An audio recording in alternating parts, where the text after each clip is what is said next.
श्रीमन्तं मुक्तिभर्तारं वृषभं वृषनायकं धर्मतीर्थकरं ज्येष्ठं वंदे नंतगुणार्णवं।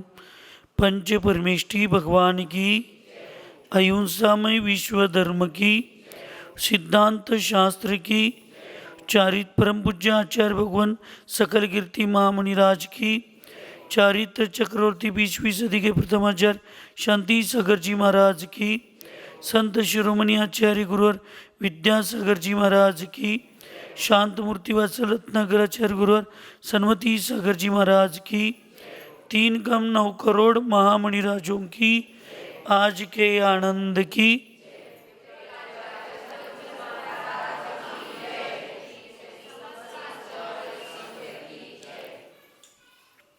आचार्य भगवंत सकल कीर्ती महामुनिराज, जे मुनिराज ध्यानरूपी नगरामध्ये निशंकित रूपी दोरीला रत्नत्रय रूपी बाणांच्या माध्यमातून वर्षा करत असतात आणि मोक्षरूपी राज्याला प्राप्त करून घेत असताना समस्त मोहरूपी शत्रूंना नाश करतात आणि नंतर मोहरूपी महाशत्रूंचा नाश झाल्यानंतर तेच महामुनिराज कर्मावर विजय मिळवून देवांच्या द्वारे पूजनीय होऊन सदैव मोक्षरूपी साम्राज्याचे स्वामी होतात, अशी चर्चा पूर्वसत्रामध्ये झालेली होती. असे जे महामुनिराज असतात ते श्रमण आदी अनेक सार्थक नावांनी त्यांचं स्वरूप असतं. नाव किंवा ते पद आणि त्या पद्धतीनं कार्य, ह्या गोष्टी पूर्वीपासून झालेल्या आहेत. ह्याच्यात जे आहे, आगमात जे लिहिलेलं आहे ते त्या मुनी महाराजांच्या कर्तृत्वाला धरूनच तिथं पदवी दिलेली आहे. हे तर आता तुम्ही जे आम्हाला पदव्या देताय ते कर्तृत्वाला शोभेल असं असेल नसेल माहीत नाही, फक्त तुम्हाला स्वतःचा मोठेपणा आणि महाराजांना जरा मोठेपणा करायसाठी आपण सगळं करत असतो. पण हितभक्ती असू शकते. तुम्ही मला देण्यामध्ये पदवी एखादी भक्ती असू शकते,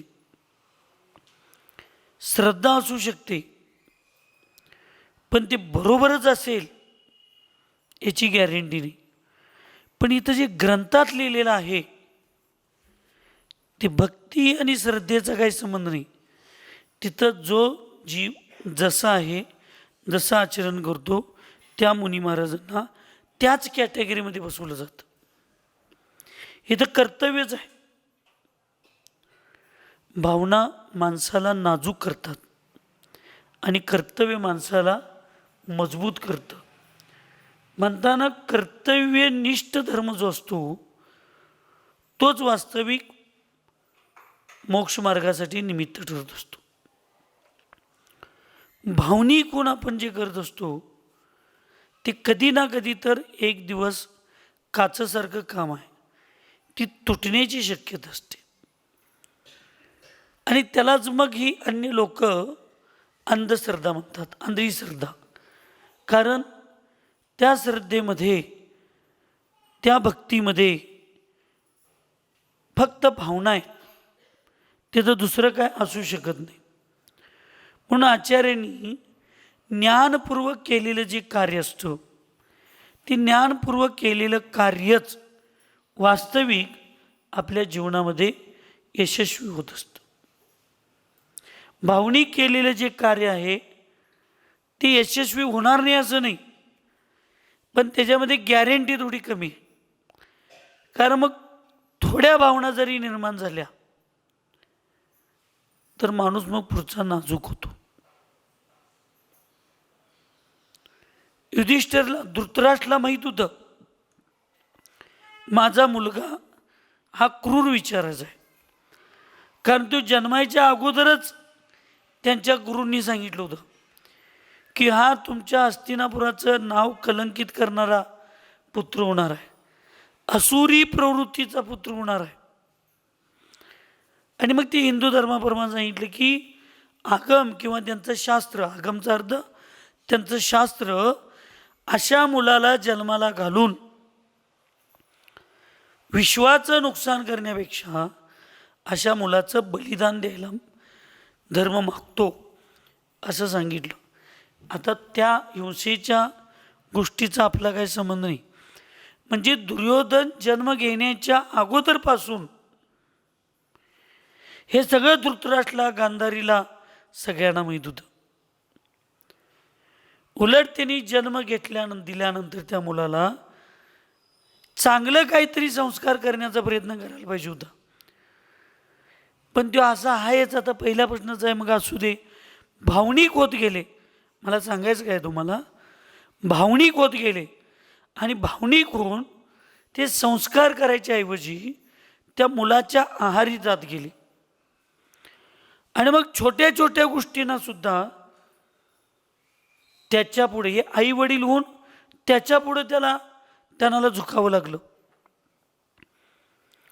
म्हणून भावना जी असते, भावना माणसाला नाजूक करत असते. पद घेणं आणि देणं ह्याच्यामध्ये फार मोठा धर्म नसतो, पण ते घेणाऱ्याची एक विधी असते आणि देणाऱ्यांना एक कसं द्यायचं याची एक विधी असते. तुमची मुलगी समोर कोणाच्या तर म्हणजे जैन समाजातील दुसऱ्या घरात मुलाला तुम्ही लग्न करून देता, याद्या वगैरे लिहता, मग झालं की लग्न. परत आणि ते मंडप मारायला पाहिजे, ते दोघे एकमेकांच्या गळ्यात हार घातला पाहिजे आणि काही विधी केल्या पाहिजेत आणि मग परत एकमेकाला वचन दिले पाहिजेत. हे करायचं काय काम आहे? आईबापाने एकमेक दिलं, लावून झालं, विषय संपला. चालतंय. देणाऱ्यांची पण एक प्रकारे कसं द्यायचं असतंय ही विधी असते आणि घेणाऱ्यांनी स्वीकार, पत्नीनं पतीला आणि पतीनं पत्नीला स्वीकारताना सुद्धा एक विधी असते. तुम्ही तुमच्या मुलगीला द्या लागलाय, त्यांनी त्यांच्या सुनेला घ्या लागलेत, त्यामुळे तुमच्या आईवडिलांची एक जबाबदारी आहेतच. पण मी पत्नी करून घ्या लागलोय किंवा मी एका पतीला करून घ्या लागलोय, ह्या मुलगीच्या आणि त्या मुलग्याच्या पण काही जबाबदाऱ्या आणि काही विधी आणि काही नियम असतात. आणि ह्या दोन्ही विधीपूर्वक, दोन्ही विचारानं जे विवाह होतात त्याला पारंपरिक विवाह, भारतीय विवाह असं म्हटलं जातं. ह्या दोन्हीतले एक जरी नसलं तर भारतीय विवाहात त्याला मान्यता नाही. तसं शास्त्राप्रमाणे कुठलंही पद देताना, साधूंना दीक्षा घेताना, दीक्षा देताना, घेताना, करताना समाज आणि तो संघ यांच्यात पहिला, किंवा तो दीक्षा घेणारा व्यक्ती आहे तो समाजातला घटक आहे. म्हणजे ते तुम्ही आई वडील आहेत, ते आता आमच्या घरात घ्यायला लागलोय आम्ही संघात, तर मग ते आमचे आणि तुमचे विचार पण जुळायला पाहिजेत तरच ते असते.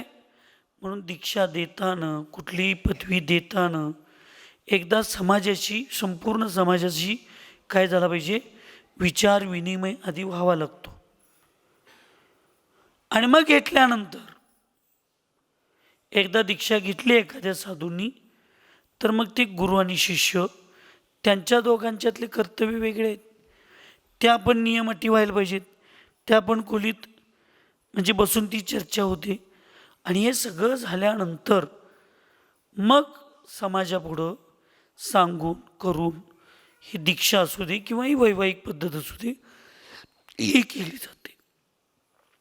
तसं इथं मुनी महाराजांना इथं श्रमण, संयम, ऋषी, महर्षी, मुनी, मनन असे अनेक नावं आहेत. आता सगळ्या महाराजांनी कपडे काढूनच दीक्षा घेतल्यात का पाहिजेत आहे. ऋषींना जरा कपडे असले तर चालते, मुनींच्या अंगावर लंगोटी असली तर चालत्या, असं काय. सगळे दिगंबर मुनी महाराजच आहेत. तरीही प्रत्येक महाराजांच्या मध्ये विशिष्टता, वैशिष्ट्यपूर्ण. सकाळी चर्चा चालली होती स्वाध्यायामध्ये शिष्टाचार. शिष्टाचार म्हणजे योग्य आचार.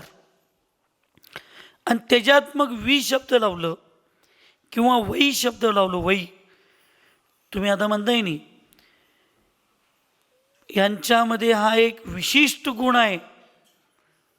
विशिष्ट म्हणजे चांगले गुण आहेतच, पण त्या चांगल्या गुणामध्ये एक असं विशेष काहीतरी त्यांच्या त्या व्यक्तीमध्ये आहे असं आपण म्हणतोय बोलता बोलता. म्हणजे शिष्ट म्हणजे चांगलं आणि विशिष्ट म्हणजे अजून चांगलं. Good, better, best.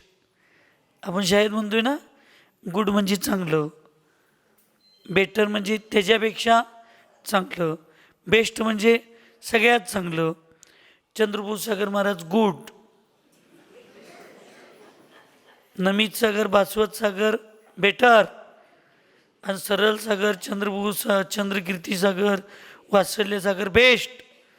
असं आहे की नाही, गुड, बेटर, बेस्ट असं. मग आम्ही सगळी दिगंबरच आहे की नाही, मग त्याच्यात गुड, बेटर, बेस्ट का झालं. सगळ्यांचं गुणस्थान 6वं 7वंच आहे, पण प्रत्येकात काही ना काहीतरी वैशिष्ट्य आहे. मला कितीही बोलायला सांगा कंटाळा येत नाही. सरळ सागर महाराजांना कितीही वाचायला सांगा, स्वाध्याय करायला सांगा, त्यांना कंटाळा येत नाही. वात्सल्य सागर महाराजांना कितीही आनंदी राहायला सांगा, हसायला सांगा, त्यांना कंटाळा येत नाही. नमित सागर महाराजांना खाली मान घालून किती पण बसायला सांगा, ध्यान करायला. आज उपवास असून 11:15 त्यांनी सामायिकला बसले होते, 1:30 वाजता उठले. लक्षात ठेव, त्यांच्यात ती विशेष गुण आहे. आमच्या भास्वत सागर महाराजांना सांगा, कोण कसली पण भक्ती म्हणते, टाळी वाजवत निवांत हसत आनंदात असतात, काही हात जोडलेले असतात, आहे की नाही. प्रत्येकात एक विशेष गुण आहे. मग सगळेच आम्ही 6व्या 7व्या गुणस्थानातले असेल असं वाटतंय, पण सगळ्यांच्यात एक विशेष गुण असल्यामुळं त्यांच्यात जसं आपण बदल बघतो तसं हे सगळे मुनी महाराज 6व्या 7व्या गुणस्थानातले दीक्षा घेऊन दिगंबर मुनी आहेत, कपडे काढलेत, सगळं आहे. परी त्यांच्या एक बाह्य किंवा अंतरंग तपस्येमुळं त्यांना वेगवेगळ्या कॅटेगरीमध्ये घातलं गेलं. आचार्य भगवंत सिद्धांत चक्रवर्ती नेमिचंद्र महास्वामी यांनी कर्मकांड जो ग्रंथ लिहिला, गोमटसार कर्मकांड, त्याच्यामुळे खरोखर ऐका तुम्ही, एकच ओळीचा सिद्धांत आहे. खरं तो तुम्हाला आणि मला कळला नाही म्हणून आम्ही साधूंच्यात संघभेद करत बसलोय, संतभेद करत बसलोय. 6व्या गुणस्थानाचा जेवढा काळ आहे अंतर्मूर्त, त्या अंतर्मूर्ताचे जेवढे समय होतात, किती सेकंद नव्हे, समय असंख्यात समय आहेत. किती, त्या 6व्या गुणस्थानात जेवढे मुनी महाराज, 6व्या गुणस्थानात किती मुनी महाराज असू शकतात. तर आचार्यांनी सांगितलं 6व्या गुणस्थानामध्ये 6व्या गुणस्थानाचा जो काल आहे अंतर्मूर्त, त्या अंतर्मूर्त कालाचे जेवढे समय आहेत त्या समयाच्या भेदा एवढे संयमाचे भेद 6व्या गुणस्थानातले आहेत. असंख्यात भेद आहेत. 7व्या गुणस्थानातले मुनी महाराज किती असू शकतात, तर 7व्या गुणस्थानाचा अंतर्मूर्त जेवढा वेळ आहे त्या अंतर्मूर्ताचे जितके समय आहेत त्या समया एवढे भेद संयमाचे फक्त एका 7व्या गुणस्थानात आहेत. गुणस्थान एकच आहे, कितवं? 6वं किंवा 7वं. दिसायला गुणस्थान एक आहे, म्हणायला गुणस्थान एक आहे, पण त्याचे भेद असंख्यात भेद आहेत. किती भेद आहेत? असंख्यात भेद आहेत. मग तुम्ही आम्हाला सगळ्या मुनी महाराजांना एकसारखंच पाहिजे असं कसं म्हणता? एकसारखंच वागलं पाहिजे, प्रत्येकांचं वागणं एकसारखं पाहिजे, प्रत्येकांचं ज्ञान एकसारखं पाहिजे, प्रत्येकांचं चारित्र्य एकसारखं पाहिजे. जिथं आचार्यांनी संयमाचे भेद 6व्या गुणस्थानातल्या मुनींचे भेद असंख्यात सांगितले, जिथं 7व्या गुणस्थानातल्या मुनी महाराजांचे भेद असंख्यात सांगितले, तसं आम्ही एकाच संघातल्या 4 साधूंना बघून आम्ही कसं वेगवेगळे विचार करतोय की नाही असंच पाहिजे, ते महाराज नाहीत, तो संघ नाही, हेच तेवढं तेच तेवढं, ह्यानीच तेवढं चांगले, त्यांच्यात ते नाही. छोट्या छोट्या गोष्टींना आपण बघतोय. शायोपशमिक दर्शन आहे, सम्यक तो पंचमकालात शायोपशमिक आहे, ज्ञान शायोपशमिक आहे, आचरण चारित्र्य शायोपशमिक आहे. एका आई वडिलांच्या पोटातून जन्म घेतलेली 2 मुलं वेगवेगळ्या वर्षात जन्मलेली सोडा, एका मिनिटात आवळीजवळी झालेली असतात, त्यांच्यात किती बदल असतोय की नाही? आणि आपण 100 घरातनं, 100 आई वडिलांच्या पोटातनं 50 आचार्यांच्याकडे दीक्षा घेतलेल्या 100 साधूंना एकसारखं त्यांनी वागलं पाहिजे, ह्या भूमिकेत आपण जगायला लागलोय.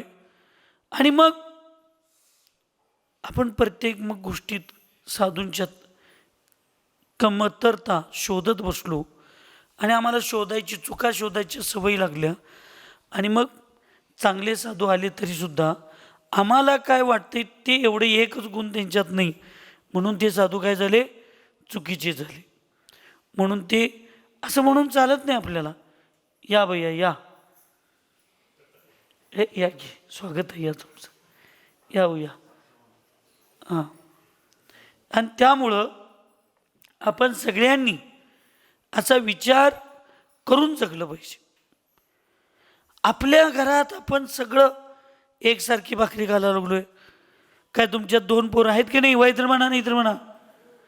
हां हां, मग एका पोरग्याला हायब्रिडची भाकरी, एका पोरग्याला शाळूची भाकरी, एकाला चुलीवरची भाकरी, एकाला गॅसवरची भाकरी, एकाला बॅडगी मिरचीची चटणी, एकाला देशी मिरचीची चटणी, असं स्वयंपाक घालताय तुम्ही?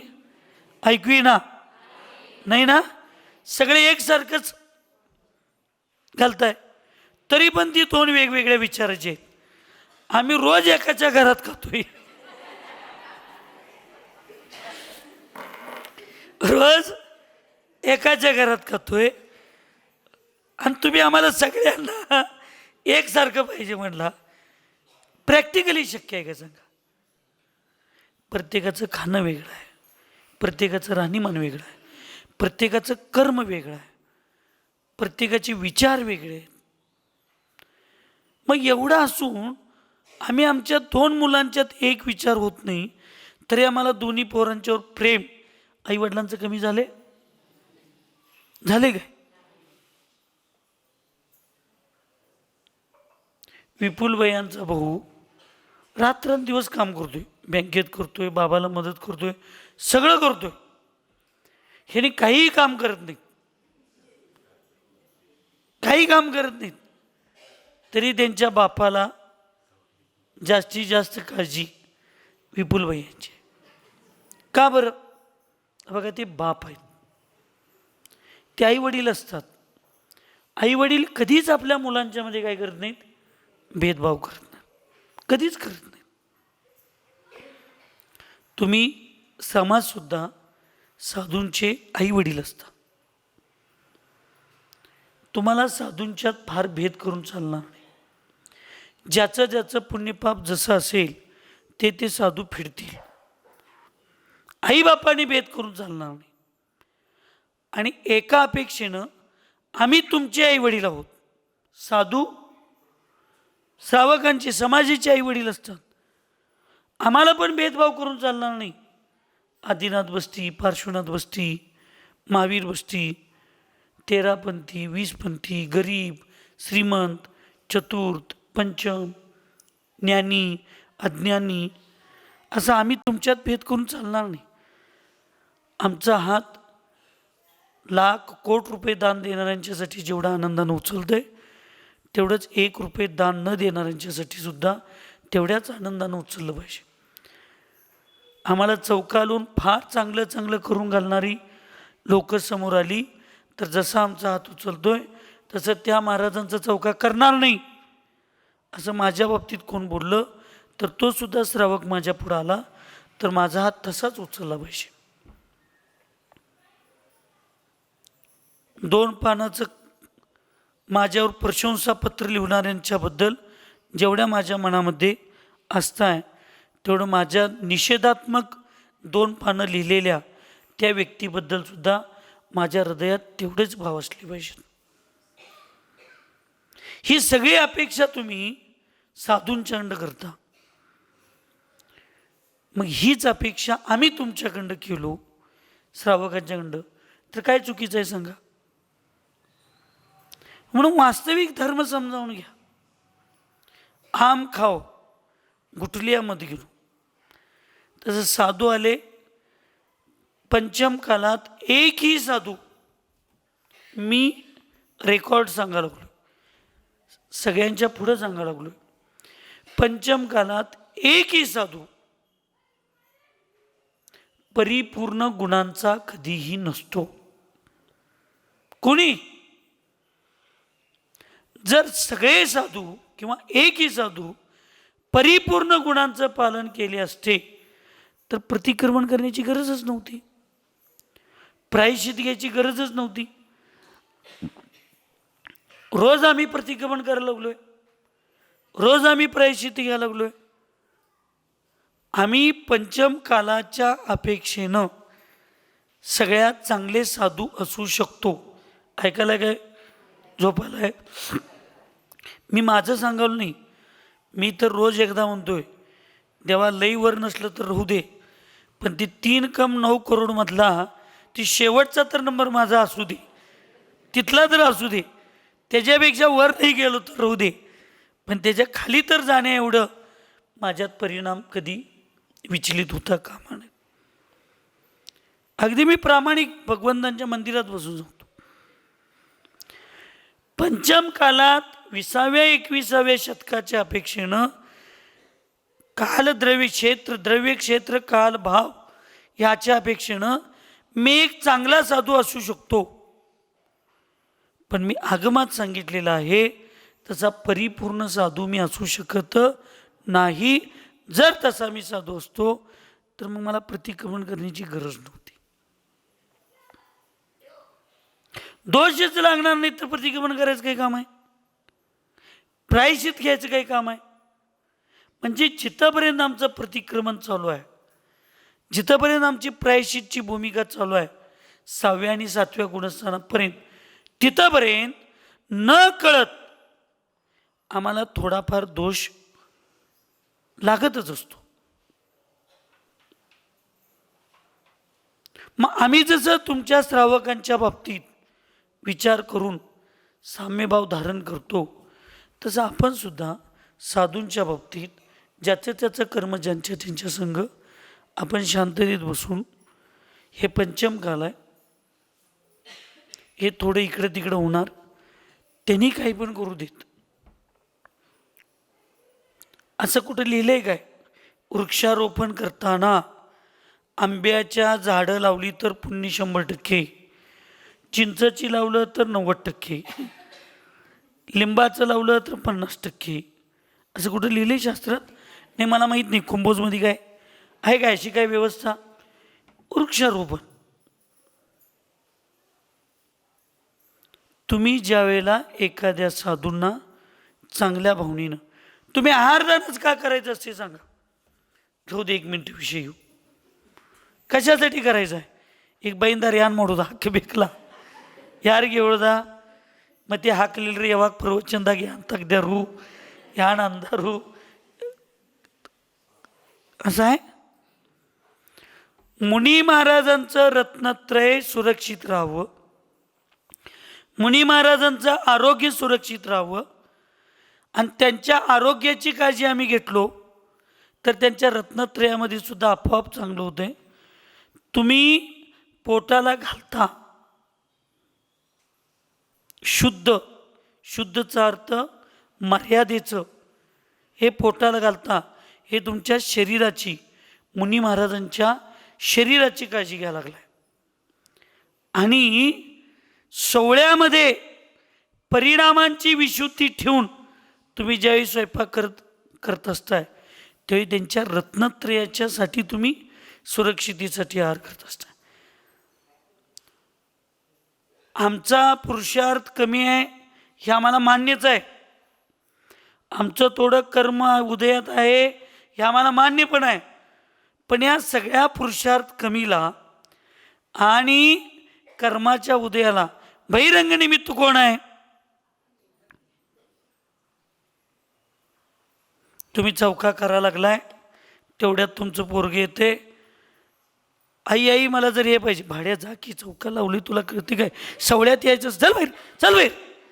आता ते भाकरी करत करतच तुम्ही असले वचन वापरताय आणि महाराजांच्याकडं चांगले वचन यायला पाहिजेत. आता स्वयंपाक करताना खरं आहे काय खोटं आहे, खरं सांगायचं, परिणाम बिघडतात की नाही आपले. मग ते संस्कार त्या अन्नावर होतात आणि ते आम्ही खातोय आणि बरोबर ते निमित्त ठरते. डवळ्यापाशी काय काय बांधला, हां, आणि वाण नाही पण गुण लागला. सकाळी मला सांगितलं त्यांनी मागाशी, म्हणजे माझी पण आता विस्मृती वाढा लागली चालत नाही, लक्षात ठेवा. आणि मग आमचं कर्म आमचं उदयाला कसं येऊ दे. तुम्ही स्वयंपाक करताना, आहार करताना, चौका लागताना साधूंच्या आरोग्याची आणि साधूंच्या रत्नत्रयाची स्थिरता होऊ दे, त्यांचं चांगलं होऊ दे, त्यांच्या कर्माची निर्जरा चांगली होऊ दे. आणि भगवान त्यांच्या ह्या गोष्टीला बहिरंग आम्ही निमित्त ठरायला लागलो आहे, म्हणून भविष्यात आमच्याही कर्माची निर्जरा होऊ दे, आमचंही आरोग्य चांगलं राहू दे आणि धर्म ध्यान साधना करण्यासारखी शक्ती आमच्यात उत्पन्न होऊ दे. हे दोनच गोष्टी जर तुमच्याकडे असतील आहारदान देताना, तरच तुम्ही सम्यक दृष्टीच राहावं काय, तरच तुम्ही सम्यक दृष्टीच राहावं काय. आणि तो आहार घेताना मला पोट भरून खाल्लं पाहिजे, चवीला लागतंय ते खाल्लं पाहिजे. मी आचार्य आहे, त्या काळ्या सिंहासनात बसल्यावर मी दिसतच नाही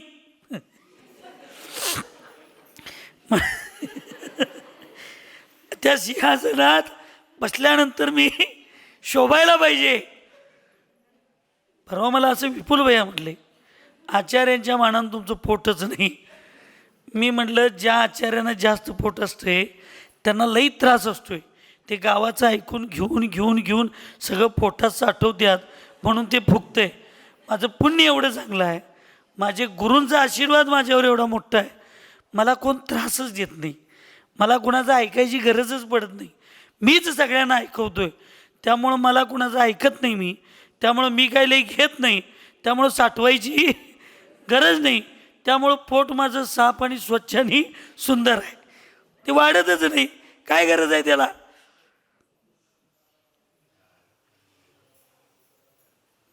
म्हणून मी सुद्धा तुमचा आहार घेत असताना माझे जर ध्येय आहार घेताना मला आर्त रौद्र ध्यान होऊ नये, मला स्वाध्याय येऊ दे, मला आळस येऊ नये आणि यांच्या आहारदानाचा उपयोग माझ्या शरीराला नव्हे, माझ्या रूपाला नव्हे, माझ्या स्वरूपाच्या सुंदरतेला वृद्धीला निमित्त होऊ दे. आणि हे पंचमकाल किंवा हे शरीर, हे मी संसारी जीव, हा अन्नातला किडा आहे. हे खाल्ले, हे तुमचे 10 प्राण जरी शास्त्रात सांगितले असले, 5 इंद्रिय प्राण, मन वचन काय प्राण आणि श्वासोश्वास आयु हे 10 प्राण जरी शास्त्रात सांगितले असले तर अन्न 11वं प्राण आहे, लक्षात ठेवा. त्याच्याशिवाय मनुष्य निदान जेवढी आयु आहे त्या आयुपर्यंत जगण्यासाठी निमित्त आहे. म्हणून मी माझ्या रूपाला सुंदर नव्हे तर स्वरूपाला सुंदर, माझ्या रूपाला बलदंड नव्हे तर माझ्या गुणांना बलदंड शक्तिशाली करण्यासाठी तुम्ही दिलेला आहार जर खात असेल तर तुम्ही कसल्याही भावनेनं करा. मला त्याचं पुण्य लागणार आहे की नाही? काय लागणार नाही. वय तर म्हणा नाही तर म्हणा. अजून श्रावण सोमवार लांब आहे. नंदीबाई लागत मान हलवू नका. अजून त्याला 15-20 दिवस वेळ आहे. सांगा तुम्ही कसंही करा. मी खाताना जर चांगल्या भावनेनं खाल्लो तर मला त्याचं काम करणार आहे की नाही? आणि तुम्ही चांगल्या भावनेनं केला असाल, माझे भाव खाताना जर बिघडले असतील तर माझे भाव बिघडले म्हणून तुम्हाला पाप लागणार आहे. आणि तुमचे भाव आहार करताना बिघडले म्हणून मला पाप लागणार आहे. मग तुम्हाला पाप आणि मला पाप माझ्या परिणामामुळे लागणार आहे काय समोरच्यांच्या गुणामुळे लागणार आहे? आपल्या आपल्या परिणामामुळं. मग काय फरक पडतोय सांगा की? गौशाळा तयार करून गाईला पोटाला घातलं स्त्रियांच्यांना तर पुण्य लागतं. ती मिथ्यादृष्टी आहे काय सम्यक दृष्टी माहिती आहे आम्हाला? मग त्या स्त्रियांच्याला आम्ही करुणादानानं आहारदान केलं तर आम्हाला पुण्य लागतं. मग ती मिथ्यादृष्टी आहेत पण द्रव्यलिंग तर त्यांच्याकडं आहे. आणि कोण आम्ही ठरवणार? मला सुद्धा माहीत नाही, लक्षात ठेवा. पहिलं शिबिर झालं बाहुबलीला. कितवा? 2007ला. आम्ही मस्त चांगल्या भावनेनं सगळं केलं. साधूंनी चांगल्या भावनेने केलं, ब्रह्मचार्यांनी चांगल्या भावनेनं कष्ट घेतलं, लोकांनी दान देताना चांगल्या भावनेनं दिलं. त्याचं फल पण चांगलं मिळालं. काय असेल 50% मिळालं. काय येणारी समोर शरणात पण बागेत फिरणारी 4 लोक असतात भगवंतांच्या. आमच्या शिबिरात 4 बागेत फिरून गेली म्हणून काय फरक पडतंय? तशी पण 900 गवशी 4 येतात, करतात, निघून जातात. आम्ही आचारशींच्या पुढे बसलो होतो. आम्हाला असं वाटत होतं की आम्ही लई मोठं काहीतरी काम केलोय. आता आमच्या अपेक्षा आम्हाला मोठंच होतो. वर्षाला एक 20-25 म्हणजे 2-2.5-3 लाख रुपये पैसे मिळवतोय एक कुंभोजमधला व्यक्ती. त्याच्या मानानं कालचा 1 लाखाचा सवाल मोठा होता काय बारका होता? ऐकू येत नाही. मोठा होता. वर्षाला 1 कोटी रुपये मिळवणाऱ्याच्या अपेक्षेनं कालचा 1 लाखाचा सवाल लहान होता. तसं ते आचारशींच्या आणि मोठ्या मोठ्या कर्तृत्वान लोकांच्या अपेक्षेनं हे काम बारकं होतं. पण आमच्यासारख्या मुंगीच्या अपेक्षेनं, ती पण लाल मुंगी, आम्ही काळी पण नव्हं, लाल मुंगी बारकी, आमच्या अपेक्षेनं ते काम लय मोठं होतं. म्हणून आम्ही कौतुकानं सांगायला गेलो, आचारशी शिबिर इतना अच्छा हो गया, शिबिर ऐसा हो गया, 4000 लोग आए थे, इतनों ने सम्यक दृष्टि का फॉर्म भर लिया. तो भाग वेगळा. आणि 6 महिन्यात त्या गावात गेल्यावर त्यांनीच भंडार लावून फिरत होती. तो भाग वेगळा. पण तिथं हे आम्हाला 6 महिन्यानंतर प्रॅक्टिकली कळलं. आम्ही 6 दिवस दम खाल्लो नाही. कधी एकदा आचारशीनं जाईन, कधी एकदा सांगीन. तुम्हाला पण चांगलं काहीतरी वाटलं स्वतःचं तर कधी एकदा नवऱ्याला सांगीन, कधी एकदा सांगीन, कधी एकदा सांगीन. आणि सासूचं काहीतरी चुकलं तर ते पण कधी एकदा सांगीन, कधी एकदा सांगीन. पण सासूनं चांगलं केलेलं आणि नंतरनं चांगलं केलेलं कधी एकदा सांगीन, कधी एकदा सांगीन असं भाव होत्यात. जर ते होत असतील तर तुम्ही सम्यक दृष्टी.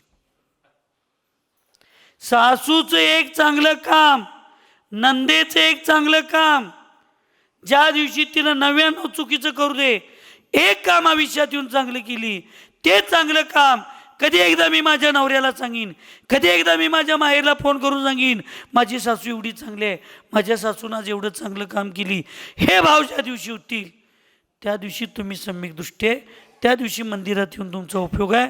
नुसतं हे देव सोडलो ते देव सोडलो म्हणून गावाची माफच काढत बसलो तर आम्ही कधीही सम्यक दृष्टी होणार नाही. तसं आम्हाला पण आम्ही लई चांगलं केलोय. आमचं चूक कधीच आम्ही मांडलो नाही गुरूंच्या पुढं, पण चांगलं एकच केलो कधीतरी येऊन आयुष्यात. पण एवढं सांगावंसं वाटलं, गेलो आणि तिथं सांगायला लागलो. आचार्यशी 15 मिनटं आमच्या सगळ्या ब्रह्मचार्यांच्या तोंडातून ऐकून घेतले. हसत होते गालातल्या गालात. आम्हाला वाटलं आचार्यशी आमच्यावर लई खुश आहेत. आता बहुतेक आमचं सत्कार बित्कार करतात बाहेर नेऊन. बघा, आमची जेवढी योग्यता आहे ना, आमची जेवढी वैचारिक पातळी आहे तसंच आम्हाला जग दिसते. पण आचार्य यात हे किती मूर्ख आहे म्हणत होते आणि आम्हाला स्वतःला शहाणं समजत होतो. सगळं झाल्यावर आचार्य म्हणले, आपने तो सिद्धांत कोई बदल डाला. मग म्हटलं काय तर जरा याच्यात जाता हसायचं बंद करायला पाहिजे म्हटलं. आचार्य म्हणले, हमने तो आगम में पढ़ा है, सम्यक दृष्टि लोग तो उंगली पर गिनने इतने होते हैं, आपने तो 8 दिन में 4000 लोगों को सम्यक दृष्टि बनाया. आपने सिद्धांत ही बदल डाला. त्यावेळी आचार्य सांगितले, जो स्वयं को सम्यक दृष्टि कहता है, उसका गर्व करता है, उसका अहंकार करता है, और जो हमने इतना काम किया धर्म का, इसका मन में अहम भाव आता है, वास्तविक वहीं पे सम्यक्त्व का अभाव होता है. वहीं पे सम्यक्त्व का, त्याच ठिकाणी सम्यक्त्वाचा अभाव असतो. हे सगळे हौशे नवशे गौशे होते म्हणले. हे शेवटपर्यंत किती टिकणार आहेत? शेवटच्या पावलापर्यंत जो टिकतो तो सम्यक दृष्टी. मग त्याच्यानंतर आम्हाला काही कालांतरानं आचार्यजींच्या विषयी आम्ही बसल्यानंतर आचार्यजींनी प्रवचनात एक उदाहरण दिलं. त्या उदाहरणाला मी तिथलं उदाहरण तिथं लावलो की आंब्याच्या झाडाला मोहोर येतोय. मोहोर काय येतोय? किती लागलेलं असतात मोहोर सांगा? भरपूर असतात. जरा एक वारा आला तर त्यातले 50% गळून पडतात. जरा मोठं वादळ आलं तर आणि त्यातले 10-20% निघून जातात.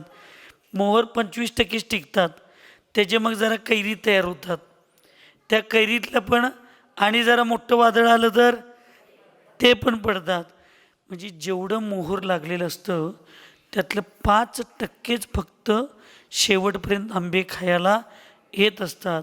हे उत्सवप्रेमी लोक असतात ना, ही 1000 जरी आली तरी त्यातली खरी भक्ती, श्रद्धा आणि एक धर्म सम्यक दर्शन म्हणून येणारी लोक किती असतात? 5%च असतात. ते तुमचं आता कुंभोजमधली धर्म चातुर्मास हे जरा दसरा दिवाळी चालू झाला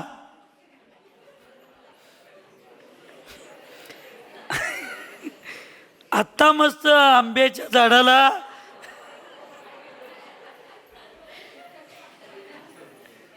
आता पानच दिसणार, एवढा मोहर आलाय. जी दिवाळीच्या दसऱ्याच्या वेळेला जी स्वाध्यायाला येणार, जी प्रवचनला येणार ती खरी आंब.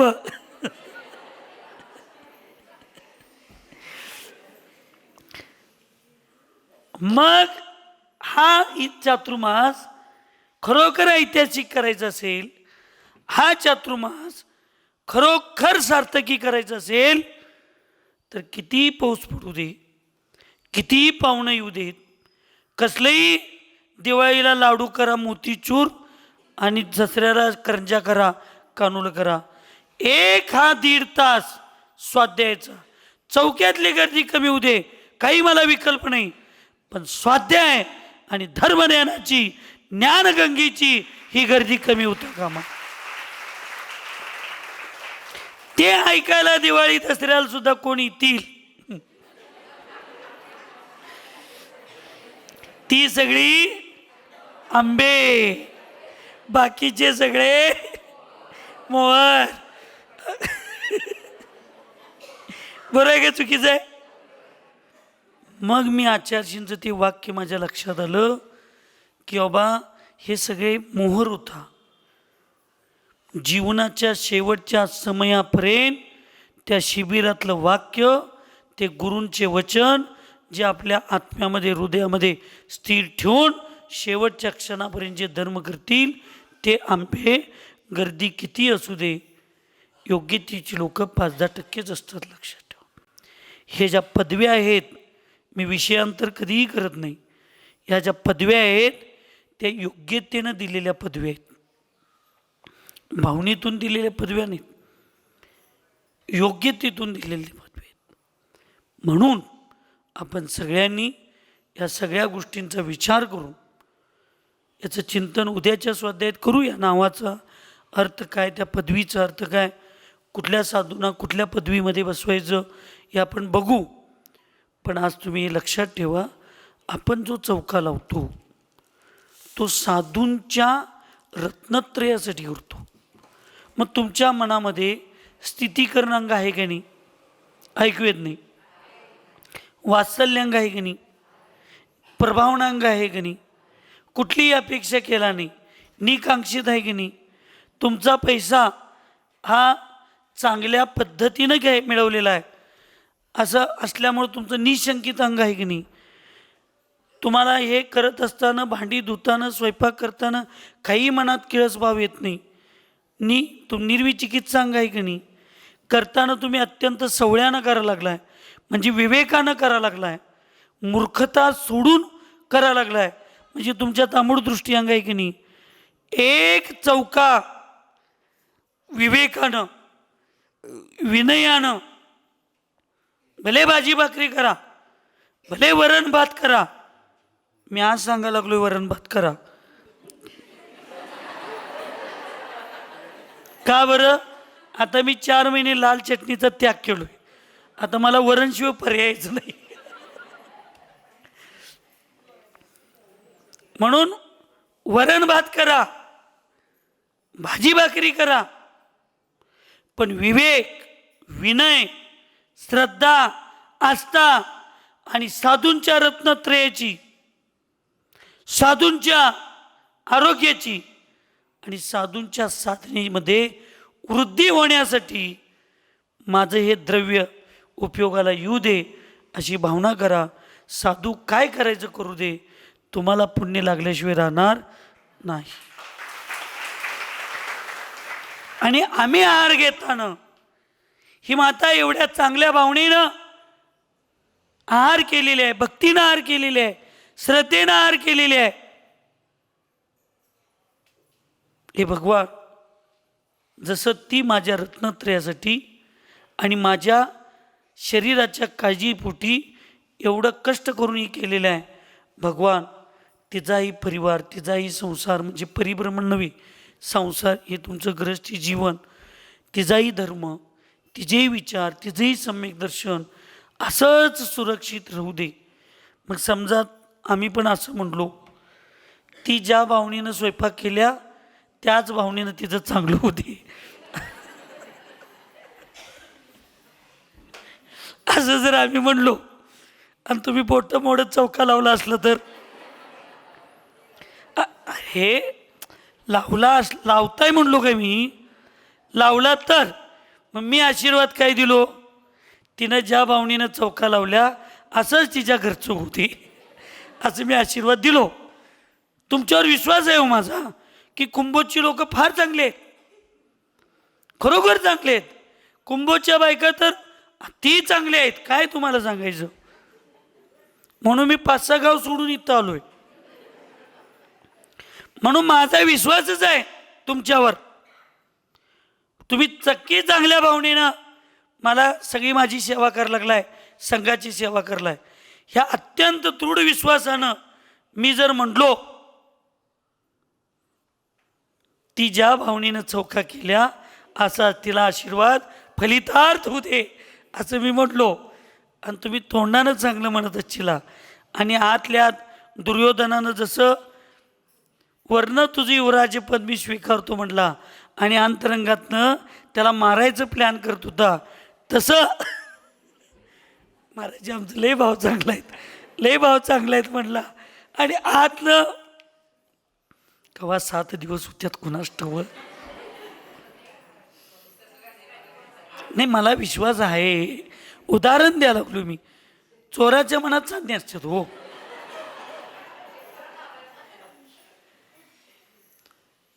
तर सांगा, मला तर काय पाप लागणार नाही, पण तुम्हालाच तुमचं पाप लागणार.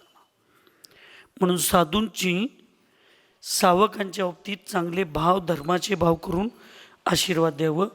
आणि तुम्ही साधूंची सेवा करताना त्यांचा धर्म, त्यांचं रत्नत्रय एक लक्षात ठेवा, एकमेकावर आधारित आहे हे धर्म.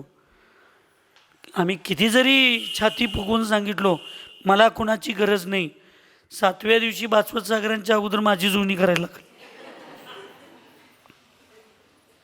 मला जर जिवंत राहून धर्मध्यान करायचं आहे ना, तर मला श्रावकांच्या भक्तीचा, श्रद्धेचा आणि त्यांच्या आहाराचा आधार घ्यायलाच लागणार आहे मला. आणि तुम्हाला हा पर्याय जर छेद करायचा असेल आणि तुम्हाला तुमचं जीवन शांतीपूर्वक, आनंदपूर्वक जगायचं असेल, तर तुम्हाला साधूंच्या वचनाचा आधार घ्यावा लागेल. तुमच्याशिवाय आमचा धर्म सुरक्षित नाही, आमच्याशिवाय तुमचा धर्म सुरक्षित नाही. म्हणून कोण मोठं नाही, कोण बारकं नाही. तुम्ही माझ्यावर उपकार करा, मी तुमच्यावर उपकार करतो. एकमेका सहाय्य करू, अवघे धरू सुपंथ, सुखी रहे सब जीव जगत में, कोई कभी न घबरावे, वैर पाप अभिमान छोड़ जग, नित्य नए मंगल गावे. ओम नमः सबको क्षमा, सबसे क्षमा.